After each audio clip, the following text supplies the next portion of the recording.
In Philly, about 95 down there. And in the campaign 2016 segment tonight, Donald Trump campaigning hard this week, trying to counter the Democratic convention in Philly. Today in Virginia, he said this. I said, there's no way that Bernie Sanders shows up to make a speech. There's no way that he can ever endorse crooked Hillary Clinton anymore, right? There's no way. And today I see him trying to make the case, and his own people are out there booing. And joining us now from Washington, Newt Gingrich. First of all, Mr. Speaker, do you have an official campaign title or anything yet for the Trump people? No, look, I'm a volunteer. You're a volunteer? I try to be helpful. I see. So you're kind of hanging around and wearing a little Trump hat and a button, and then, you know, if anybody wants donuts, flip a coin on who gets them, right? Now, occasionally I give advice, try to be helpful. Now, tell me about that, though. Does he call you, or do you call him, or does Manafort, the campaign manager, call you? How does that work? Well, we all chat. I mean, this is a very interesting team. Paul Manafort's done an amazing job of, I think, moving it down the road from where it was. Trump is very open to ideas. Sometimes I call him, sometimes he calls me. Is there a conference call in the morning? Do you have, like... Not that I'm on. I'm not part of the official campaign. No. I'm just somebody who knows Trump pretty well and who knows a little bit about politics. And do they call you and do they say to you, hey, get on the O'Reilly factor and tell them this? And oh, no. They would never do that. They don't do that. So you're making your own calls and stuff like that. They know that any phoniness on your show is death. Yeah. And they would never ask me to do anything. But do they ask you to go out and talk to certain people about certain issues? Yeah, they'd love to have me chat about various things. And, you know, a lot of it's pretty obvious. This is a choice is very big.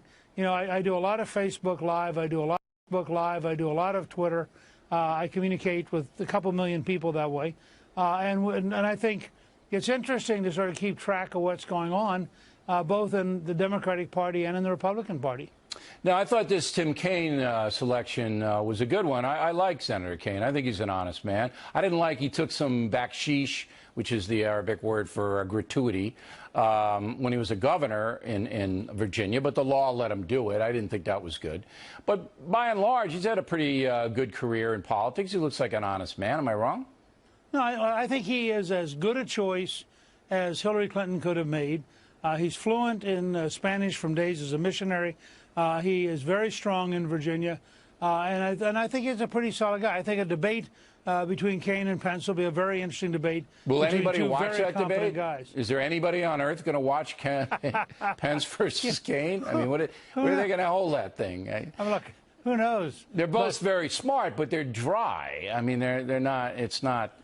Well, it's fair to say you won't have the reality TV show effect that you're going to have when it's the other Trump one will be the highest-rated debate of all time. Now, did she pick Kaine to get Virginia nailed down, or to kind of send a signal that she's really coming back from the far left? She wants to be a centrist. Well, I think there are three things. One was she couldn't go to the hard left for a candidate.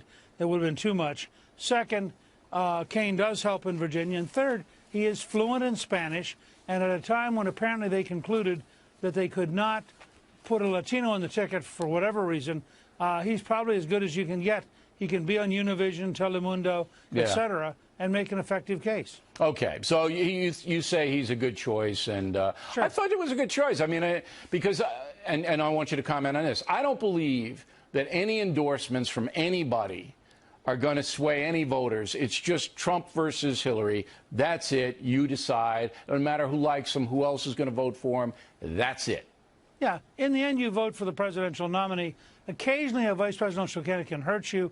They very seldom, except maybe for Lyndon Johnson in 1960, which was unusual, they very seldom are significant assets. And I think in this case, both Pence and Kaine are going to do their job. But the real game, when you saw it Thursday night in Trump's speech, which I thought was very effective, and the polls indicate was very effective, Trump began to lay out a really big divide between where Hillary is and where he is. And I think the voters in the polls indicate that they sort of agree with Trump. Now, did you hear my talking points memo? Where I did. Okay. Do you believe that Trump is trying to terrify people into voting for him? No. I think the elite media is crazy. I think they're all in their little enclaves. They're in their little enclaves, and they say, oh, there's really no problem with crime. Tell that to the 3,400 people killed in Chicago since Obama was sworn in. And they don't cover that story. Right. You ever notice that? There's not really a problem with refugees. Tell that to the Germans who, again today, for the 4th time this week, had a refugee kill somebody. I mean, you know, you look around, if you're a normal person and you don't have these blinders on from your cocktail drinking friends in the news media, and you look at the real world, you don't have a good enough job. Your friends are working 2 jobs just to make ends meet. You worry about the economy. You're not sure when your kid graduates he's going to get work. You're worried about crime in America. You're worried about terrorism overseas. And the liberals want to tell you that everything's fine. Everything's good. And open borders would be swell for everybody because that's what they're pushing next. Final question. Is Hillary Clinton going to have to distance herself from Barack Obama's economic policies? Well, she's going to have to try to do something, but here's her real crisis. If she can't get President Obama and Michelle Obama to maximize black turnout in November, she's dead. I mean, if they conclude that she's not the real deal, so she can't get very far away from Obama because she is desperate to have a very, very large black turnout. And if she does not get that, this election's over and Donald Trump's president. Do you think Obama's going to go on the road a lot and try to mobilize that support? I think he's got a hard problem. We found in 2014 and 15 he couldn't transfer his popularity. We found that in 2010. He just couldn't turn people out. They know she's not him.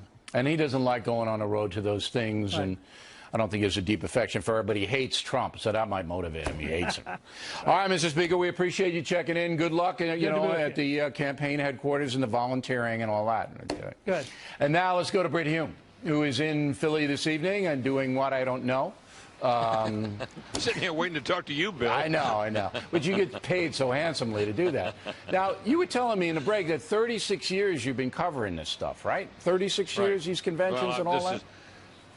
40 years. 40 years. First convention was 1976. Now, when you go to these conventions, do you see anything different than you saw back in the Hoover administration or whatever it was when you started? Conventions used to be pretty tumultuous. They would be sometimes back in the day, they were, the candidate would be undecided, and it would be, you have to have a lot of ballots before they even nominated the candidate. That's been gone for years. There used to be platform fights over planks in the platform. There sometimes were fights over competing delegations that wanted to be seated. All of that stuff has been gone for a long time, and these conventions for quite a number of cycles now, Bill, have simply been 4-day shows designed to showcase each party's nominee in the most favorable possible light. That's what we're looking at here, although this is getting a big propaganda fest on both sides. Well, that's the attempt that's made, and it kind of turns. But Ted Cruz, he turned that over, though, didn't? Got to give Ted a little credit. He turned that whole thing over. He did, and so far, events have transformed this convention so far from a day that was supposed to emphasize the Democrats' party's unity to doing just the opposite. Yeah. And it's even possible, Bill, to say after what we saw today, it's even possible. I'm not saying it'll happen, but it's distinctly possible that the ticket could be booed on when they appear on the stage on Thursday night. It depends how many Sanders supporters get close enough. Yeah, it depends how many. There are a lot of Sanders backers here in the hall of delegates. There are like 18 to 1,900 of them. They can make an awful lot of noise, as they showed today. Yeah. And we'll see what happens. But it's this division that you've been talking about in the wake of this WikiLeaks leak scandal. It's serious. These people believe that this nomination was stolen from their guy, Bernie Sanders. Yeah. Fox News Channel perceived in some liberal precincts as being a hostile. People nice to you in Philly so far? Yeah, people don't know me. These people don't watch Fox News. They don't know me from a hat rack. They don't know you, really? Well, I ran into Paul Begala, but he knows me, and I saw Donna Brazil last night in the hotel, and I've always been friendly with her, and she knows me. The folks, the regular folks. And those that I've seen that recognize me were very nice. Yeah, good. I'm glad to hear that. I heard that Demi Lovato, who she sang earlier, she wanted you upstage with her. Did you hear that? Yeah, she did, Bill. You got that right. Now, all of Lady Gaga's down there. I got invited to a Lady Gaga event. Well, you ought to come down and go, because I think my invitation obviously went to you. Yeah, I know. And they must have thought you'd come. It's interesting to compare Lady Gaga event to Scott Baio, because that's who Trump had. You know, I mean, it's but have you seen any famous people run? All George Clooney down there doing cartwheels, or? I haven't seen him, but he may be on the party circuit around town, but I haven't seen him because I'm not on it. Yeah, I remember a few years ago, funny, Ben Affleck. My invitations to these events keep getting lost in the mail somehow. I don't really get it. They just want me as a curiosity. You know, I'm like the guy that I think they had a booth where I sit in the thing and they throw balls and try to dunk me in the water. I think that's what the Lady Gaga. Yeah, you'd have to be on the look. You guards would have to be on the lookout for pies if you came. That's right. All right, Brady, you having fun in Philly, and when we come right back, how will the Democratic Party handle illegal immigration at this convention? Of a special report. And what is with the Pokemon craziness?